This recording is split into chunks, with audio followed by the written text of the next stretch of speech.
Go. Mga kasayan, meron lang tayong sasagutin na nag-comment sa atin. Basahin mo kasayan at shoutout mo na rin. Shoutout kay Junjun Longkans 124. Boss, pwede ba mabasa yung module ng Nipro? Kung nag-comment siya sa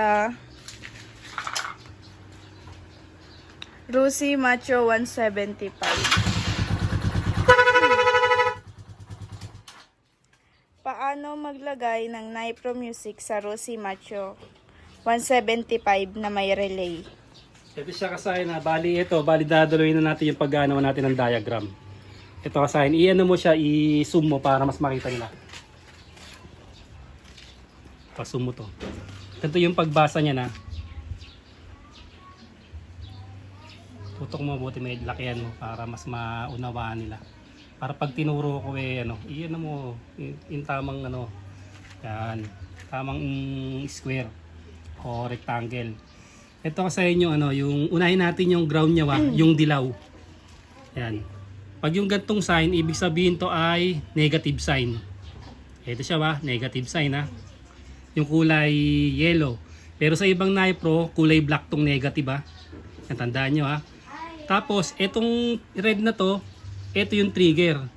Kung titingnan natin parang pindutan, parang button yung dating niya. Kasi itong Nipro Music, iba't ibang version ng paglalagay. Katulad ng paglalagay natin sa Rusi Macho 175, ginawa nating positive trigger para mailagay natin ang mailagay natin yung Nipro. Pero dito sa sa diagram, pansinin niyo yung brown. Ito yung brown pupunta sa isang passive ng busina. Itong blue pupunta sa positive din ng busina. Tapos etong yellow, magsasama yung dalawang ground. Ayun nagsama sila yung ground. Yung negative ng busina, magkasama sa yellow Tapos etong red na to, yung trigger, wala siyang nakalagay kung saan siya pupunta. Kung saan siya ilalagay. Wala namang sign ng relay. Ito siya walang sign ng relay Kaya nilalagay natin sa trigger ng trigger ng busina. Ito. Pero dito, etong red na to, ilalagay natin sa relay. Sa 87 ng relay. Ito siya 87 ng relay. Yung red, tapos yung brown, at saka yung blue, tag-isang passive ng busina, yung yellow, body ground. Ayan siya kasayan ganito siya, sa mabilis na paraan. Ito ito yung ating busina.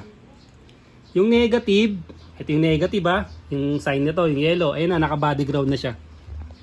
Ito kabilaan, body ground. Ang forma niya ay ito.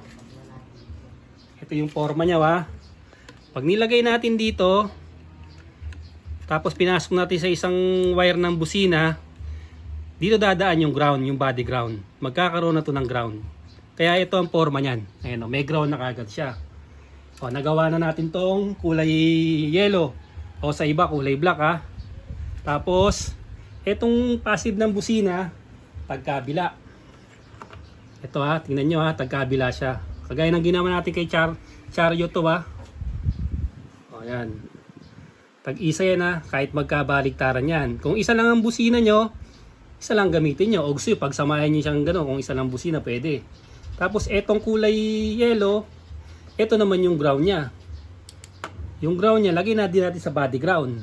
Ito body ground to, body ground din tong ayan Yung tornilyo na yan, lagyan natin sa body ground.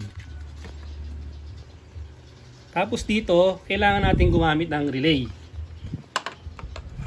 Etong 87 na to, ilalagay natin sa relay kasi negative trigger ang inyong motor. Kung positive trigger, gaya ng ginagawa natin, sa busina lang. Ito kailangan natin hugutin to Kailangan natin gumamit ng relay para mailagay natin yung number 87. Ito yung relay natin Ito yung ating relay. Ilalagay natin sa number 87 sa dulong-dulo. Ilalagay natin dito. Yan. Tapos dito, kailangan natin ng fuse 15 amperes for safety. Pwede rin walang fuse. Pero para sa safety, pero siyang fuse. Ito. Rekta sa battery para malakas yung ating busina.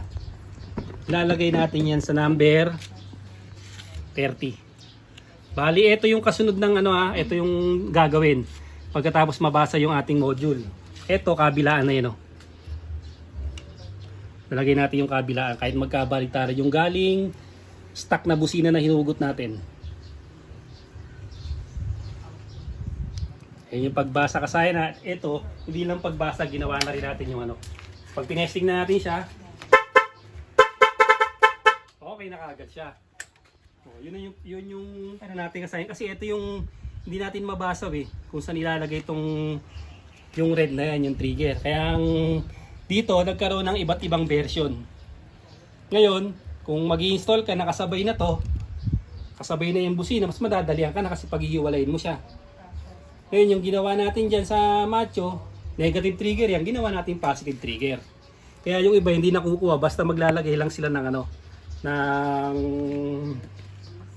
busina lang, hindi binabago yung trigger. Ganito yung kasayan yung isa ito naman yung isa.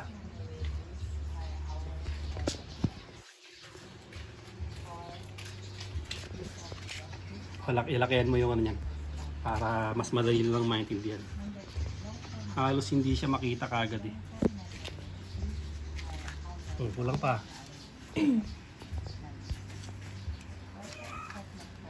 Ilakihan mo pa. Pati pa. Yan. Pansinin nyo Etong kulay green, pupunta yan sa positive ng battery. Pero dahil hindi naman tayo sakyan, pupunta yan sa accessory wire. Hindi na natin kailangan ng fuse na lagyan kasi may fuse na yan. Ayan yung 15 amperes na yan Ilalagay natin yan sa sa accessory wire. Kasi kung sa sakyan, kahit nakapatay ang sakyan, bukas ang ang busina. Nakarekta yan sa battery, pansinin nyo huwag masyado magulo, hindi nila makita. Ganyan talaga ito pag zoom na zoom. Steady mo yung kamay mo. Hindi yan magugulo. Ito 15 amperes ay dediretso natin yan sa accessory wire. Tapos, pansinin nyo yung brown at yung blue. Ganun din. Tag-isang positive ng busina.